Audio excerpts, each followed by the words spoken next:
Hi everyone, my name is Jay, and hopefully this is a first in a series of videos that I will make in preparation for the 802 final. Um, Today, in this video, I will be going over the energy in electromagnetic fields, as well as Poynting vectors and time averages. And so first, we can go over the equations that are important here.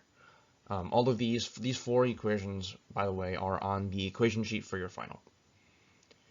So the first row at the top with the lowercase u's are energy density. And so these units are energy over volume. And so if you have, some volume out in space, if there's non-zero electric field or magnetic field, then you can integrate that U by dV, whether it's E or B respectively, and then that would find the total energy stored in that volume. And so um, first, obviously, you need to find the electric field and magnetic field, um, their description as a function of distance, wherever inside the volume. It's not necessarily all the same. And so if it's a function, they need to, find that function, and then you can integrate it with respect to dV. And the second line here, where you're describing the energy stored in the field by the capacitor and the inductor. These equations are derived from the equations above, the energy densities.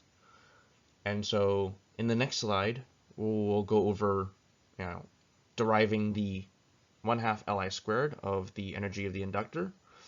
And you should try deriving the energy of the capacitor by yourself. And if you get stuck on that, there's also a video on that in the sequences describing how to do the capacitor. So the next slide, we'll do the inductor. And so now we want to go from the magnetic energy density to the total energy of an inductor. Okay, so let's say that this inductor has some current like this going around counterclockwise from the top. And so we know that the magnetic field is going to be upwards. Let's also define H much greater than L, where this L describes the rectangle that I'm making, such that the B on the outside is 0, and that there are n total turns in this inductor. Okay, and so now we have the setup, and let's do the math. So now let's find the magnitude of the magnetic field using Ampere's law, using this rectangle that I've defined. So Ampere's law we can use here because we know where magnetic field points and we want to find the magnitude. If we don't know where the magnetic field points or can't intuit it, then you can't use Ampere's law because you don't know, this quantity if you need to do the dot product. And so because we know B is 0 on the outside, this is B times L.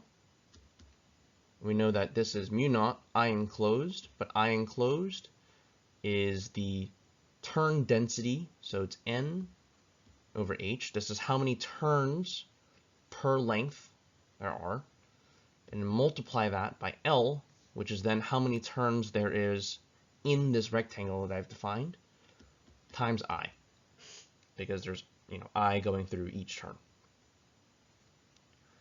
And so now that we have that, we can cancel out the L's and say B is equal to mu naught N over H I. Because we knew the direction of B already, we have to manually put it in, and we say that it points up.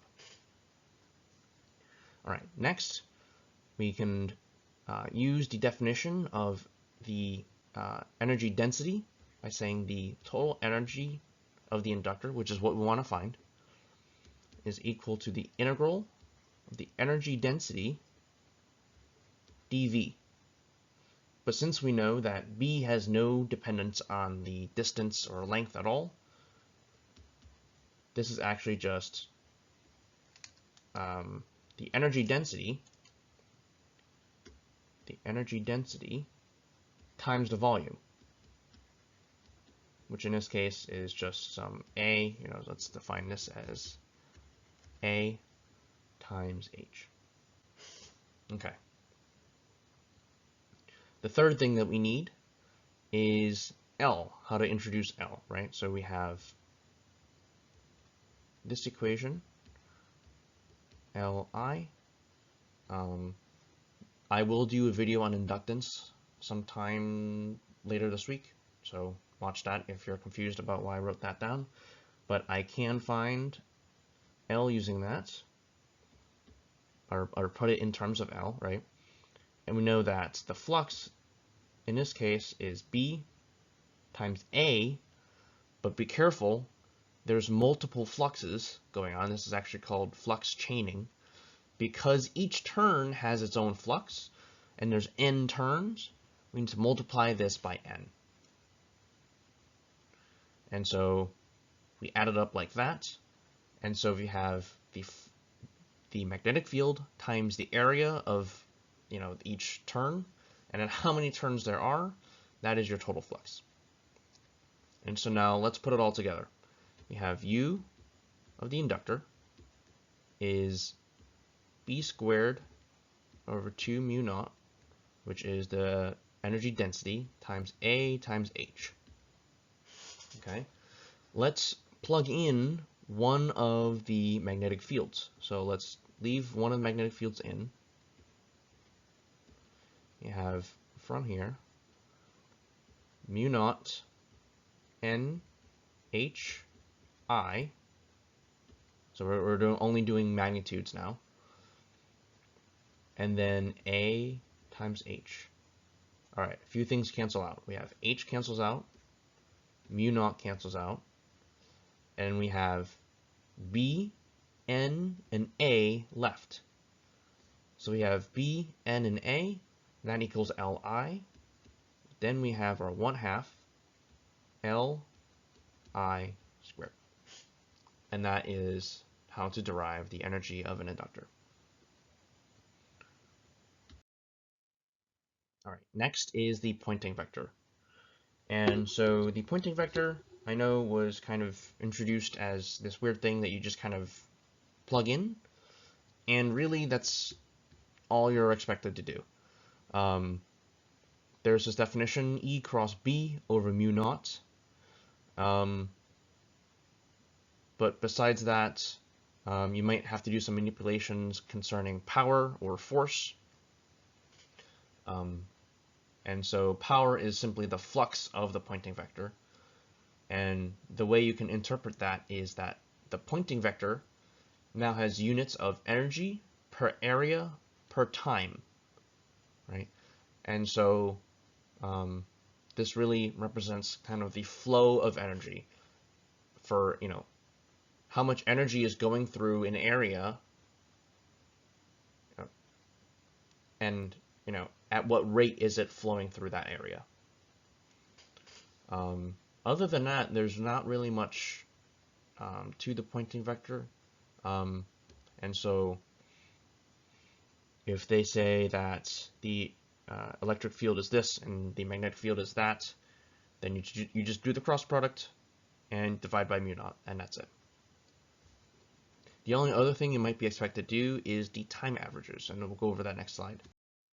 And the time averages were never really explained, and so I'll explain it here really fast. This is how it's defined here. You have, the time average of any function. You basically put it in this, formula here, where capital T is the period. And so you'll see here that for time averages to work, this necessarily has to be a sinusoidal function. Otherwise, this, the t, if it's not sinusoidal or it's not a periodic function at the very least, then there will be no period, and this doesn't really make sense. There will probably never give you a periodic function that's not sinusoidal, and so these equations are pretty much all end all of what you need to know for the final, or 802 at least, where sine squared or cosine squared is 1/2, the time averages of those, and then the time averages of sine and cosine are 0. And you can kind of see this here. The 1/2 is kind of maybe unintuitive, but the sine and cosine should be, right? Because you have sine here. If you integrate over the period, it should cancel out. And so that's why that's 0. Sine squared was given to you, but cosine squared wasn't. But you can do the cosine squared plus sine squared equals 1. And so this is 1 minus cosine squared, right? Omega t plus phi equals 1/2. And so you have 1 minus that minus cosine squared. I'm not going to write that out. Equals 1/2. And so cosine squared also has to equal 1/2. And then lastly, if you put something in as a constant, then you just get the constant. And so if you have, the time average of some constant times sine squared phi or something like, oh no, you need that as a function of time, omega t,